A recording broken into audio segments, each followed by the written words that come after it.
खरदूषण से युद्ध। शूर्पणखा का रक्त रंजित मुखमंडल देखकर वह क्रोध से कांपते हुए बोला, बहन, मूर्छा और घबराहट छोड़ मुझे बताओ कि किसने तुम्हें रूपहीन बनाया है। किसने आज इस निद्रा निगमन नागराज को छेड़ने की मूर्खता की है। किसके सिर पर काल नाच रहा है। मुझे शीघ्र उसका नाम बताओ। उस अपराधी को मेरे क्रोध से देवता, गंधर्व, पिशाच और राक्षस कोई भी नहीं बचा सकता। खर के मुख से निकले इन वचनों को सुनकर शूर्पणखा का कुछ धैर्य बंधा। उसने रोते रोते कहा, खर से कहा, राम और लक्ष्मण नामक दो राजकुमार जो अयोध्या के राजा दशरथ के पुत्र हैं, इस वन में आए हुए हैं। उनके साथ राम की भार्या सीता भी है। वे दोनों ही बड़े सुंदर, पराक्रमी और तपस्वी प्रतीत होते हैं। जब मैंने उनसे राम की पत्नी के विषय में पूछा तो वे चिढ़ गए और उनमें से एक ने नाक कान काट लिए। भैया, तुम शीघ्र उन्हें परलोक भेजकर उनसे मेरे अपमान का प्रतिशोध लो। मेरे हृदय को शांति तभी मिलेगी जब मैं उन तीनों का गरम गरम रुधिर पी लूँगी। तत्काल ही खर ने अपनी सेना के 14 यमराज के समान भयंकर योद्धा एवं पराक्रमी राक्षसों को आज्ञा दी कि शूर्पणखा के साथ जाकर उन तीनों का वध करो। मेरी बहन को वहीं उनके शरीर का गरम गरम रक्त पिलाकर इसके अपमान की ज्वाला को शांत करो। खर की आज्ञा पाते ही वे राक्षस भयंकर अस्त्र शस्त्रों से सुसज्जित होकर राम, लक्ष्मण तथा सीता का वध करने के लिए शूर्पणखा के साथ चल पड़े। शूर्पणखा के साथ इस राक्षस दल को देखकर राम लक्ष्मण से बोले, लक्ष्मण, तुम सीता के पास खड़े होकर उसकी रक्षा करो। मैं अभी इन राक्षसों को मारकर यमलोक भेजता हूँ। इसके पश्चात राम धनुष पर प्रत्यंचा चढ़ाकर बाण संभाल कर उन राक्षसों से बोले, दुष्टों, हम लोग तपस्वी धर्म का पालन कर रहे हैं और किसी निर्दोष पर कभी वार नहीं करते। तुम सब पापात्मा तथा ऋषियों का अपराध करने वाले हो। उन ऋषि मुनियों की आज्ञा से ही मैं धनुष बाण लेकर तुम लोगों का वध करने आया हूँ। तुम्हें यदि युद्ध से संतोष प्राप्त होता है तो यही खड़े रहो, अन्यथा लौट जाओ। उन राक्षसों ने एक साथ राम पर अपने अस्त्रों से आक्रमण कर दिया। प्रत्युत्तर में राम ने एक साथ 14 बाण छोड़े, जिन्होंने उनकी छातियों में घुसकर उनके प्राणों का हरण कर लिया। वे भूमि पर गिर पड़े, तड़पने लगे और मृत्यु को प्राप्त हो गए। सभी राक्षसों के इस प्रकार मर जाने पर शूर्पणखा रोती बिलखती खर के पास जाकर बोली, उन सब राक्षसों को अकेले राम ने ही वध कर डाला। वे सब मिलकर भी उसका कुछ न कर सके।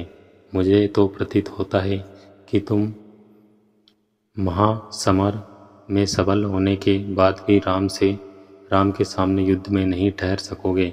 यदि तुम स्वयं को शूरवीर समझते हो तो तुम ठीक अपनी संपूर्ण शक्ति लगाकर उससे युद्ध करो। यदि तुमने शत्रुघाती राम का वध नहीं किया तो मैं तुम्हारे समक्ष ही आत्महत्या करके अपना प्राण त्याग दूंगी। शूर्पणखा के द्वारा इस प्रकार तिरस्कृत होने पर खर ने क्रोधित होकर कहा, शूर्पणखे, तू व्यर्थ ही भयभीत हो रही है, आत्महत्या करने का प्रलाप कर रही है। मैं तत्काल जाकर उन दोनों भाइयों का वध कर डालूंगा। मेरे समक्ष उनका तेज वैसे ही है जैसे कि सूर्य के सामने जुगनू। तू अकारण ही चिंता करना त्याग दे।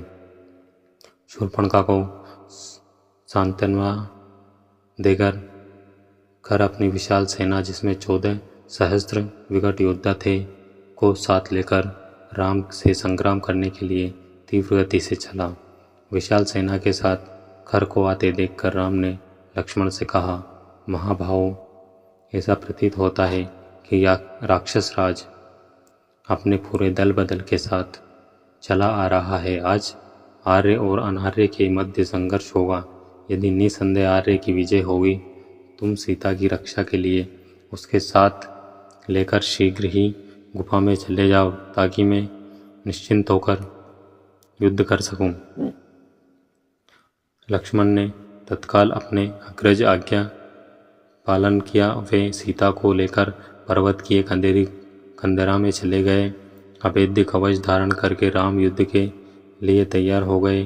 देवता, यक्ष, किन्नर, गंधर्व आदि सभी राम के विजय के लिए परमात्मा से इस प्रकार प्रार्थना करने लगे कि त्रिलोकीनाथ वीर पराक्रमी रामचंद्र को इतनी शक्ति प्रदान करे कि उनके हाथों गो ब्राह्मणों तथा ऋषि मुनियों को अनेक प्रकार से कष्ट देने वाले राक्षसों का नाश हो सके। राक्षसों की सेना में राम को चारों ओर से घेर लिया तथा आक्रमण की तैयारी करने लगे।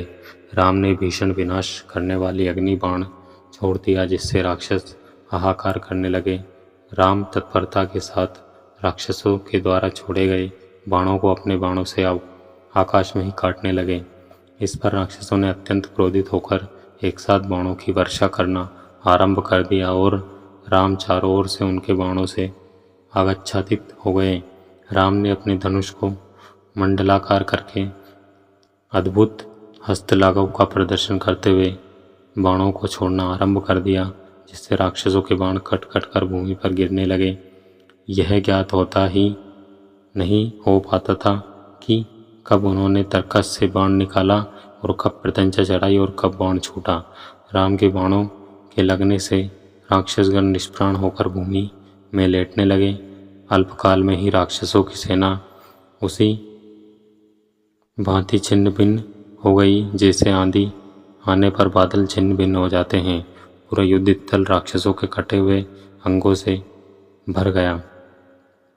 तो दोस्तों, ये वीडियो थी संपूर्ण रामायण के अरण्यकांड भाग 7 खरदूषण से युद्ध। तो ये वीडियो आपको कैसी लगी हमें कमेंट करके ज़रूर बताएं, और वीडियो अच्छी लगी हो तो वीडियो को लाइक, शेयर और ऐसे ही और वीडियोस के लिए हमारे यूट्यूब चैनल को सब्सक्राइब ज़रूर करें।